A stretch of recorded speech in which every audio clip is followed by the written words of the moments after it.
Salut à tous, j'espère que vous allez tous bien. Maintenant, aujourd'hui, on se retrouve au bord de l'eau. Donc, qui dit eau dit irrigation. Aujourd'hui, on a installé notre station de pompage qui servira à irriguer les nouvelles parcelles. Donc ici, juste ici, une première pompe immergée. Pourquoi cette pompe? En fait, elle va permettre de pomper l'eau ici et l'amener.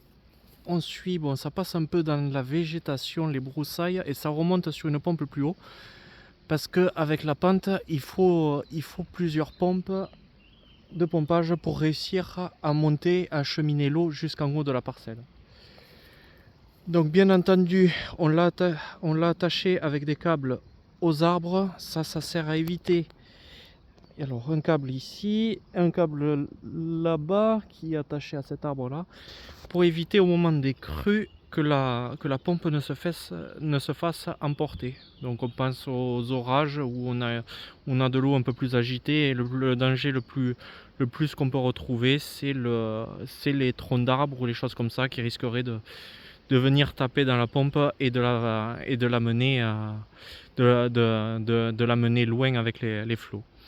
Donc je vous remontre un peu plus en détail en haut, je vous reprends en haut. Alors on est en haut de la parcelle du coup, donc vous voyez il y a quand même une sacrée pente. C'est pour ça qu'il faut avoir une pompe en bas absolument pour pouvoir réussir que l'eau ait assez de force pour monter jusqu'en haut. Ensuite on a installé la cabane. On a commencé à faire les raccordements, les tests en eau. Juste ici, la cabane juste à côté, l'espèce de serre qu'on a fait, en fait c'est une serre qui sert à protéger une génératrice pour l'électricité. Parce que de base je devais la faire raccorder par EDF, mais sauf que quand j'ai demandé un devis de raccordement, ils m'ont dit qu'il allait me coûter dans les 22 000 euros. Donc c'est une somme très importante, et donc du coup on a trouvé la solution intermédiaire pour atténuer les coûts, c'est-à-dire l'achat d'une génératrice pour que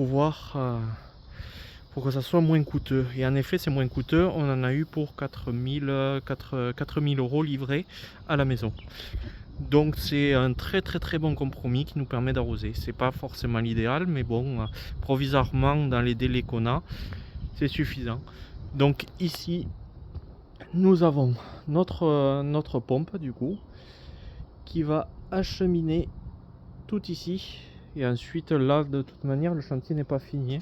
C'est une filtration provisoire puisque je dois recevoir lundi au mardi à peu près là une filtration à sable qui devrait se tenir ici, puisqu'on l'a vu en bas l'eau est vraiment marron clair, donc ça sert à éviter que de remonter du limon qui risquerait de boucher le goutte à goutte. Donc voilà. Et après, ça sera toute cette parcelle de 6 hectares à arroser. Sur ce, je vous dis à bientôt.